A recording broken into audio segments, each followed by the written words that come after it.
If you're looking for a grim, gritty, violent video game set in the DC universe, DC Superhero Girls Teen Power isn't it. And thank goodness, because that's been more than covered. Thank you very much, Zack Snyder.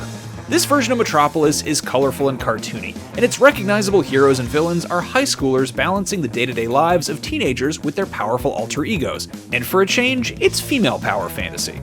As an action game, Teen Power tosses together a bunch of basic gameplay ideas, including combat and social media prowess. It works well enough, but there's nothing deep or innovative about it, and the seemingly endless side quests end up feeling like repetitive filler after a dozen hours.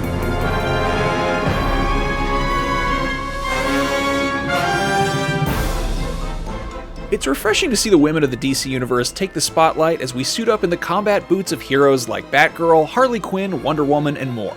Teen Power's personable characters and lighthearted tone create an enjoyable action game, but the short campaign is padded with endless side quests that reuse the same mechanics over and over.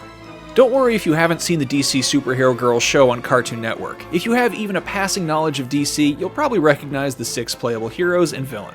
There's Batgirl, Supergirl, Wonder Woman, Harley Quinn, Catwoman, and finally Star Sapphire, who looks like sugar and spice but is actually anything but nice.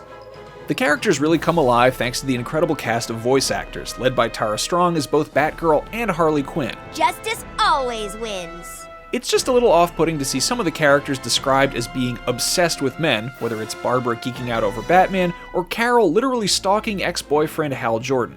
Considering the target audience is high school kids, it's not the most heroic message to send.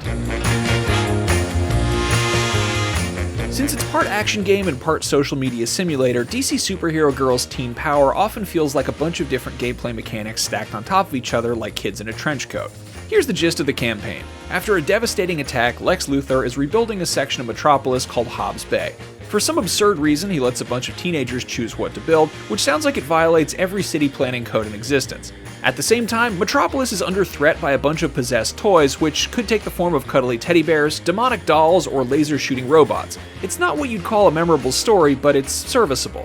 Combat happens in cutaway sequences, so it feels slightly disconnected from the rest of the gameplay. As far as the mechanics of fighting go, the combo building sounds reminiscent of the Batman Arkham series, but in practice it's more about button mashing than precision, and the camera often works against you more than the weak enemies, unless they're in huge numbers.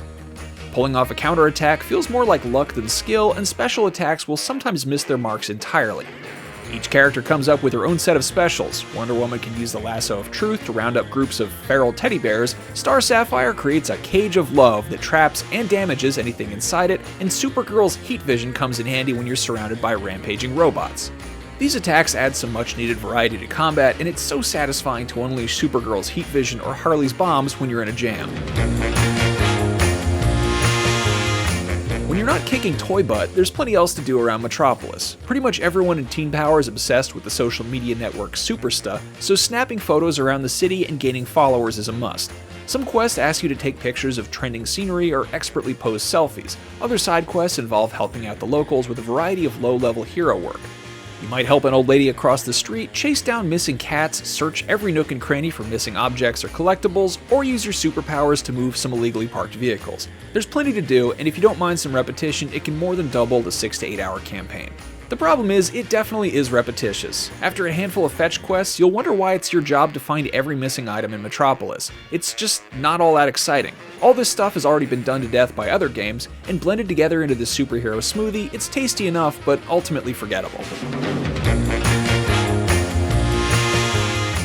DC Superhero Girls Teen Power isn't innovative or challenging, but it's just fine for days when you want to curl up with your Switch and play something lighthearted and fun. It's also a rare superhero game that's suitable for a younger audience. Teen Power has some great moments of humor and heart, but eventually the repetitive quests might make you want to abandon Metropolis and move to the grittier Gotham.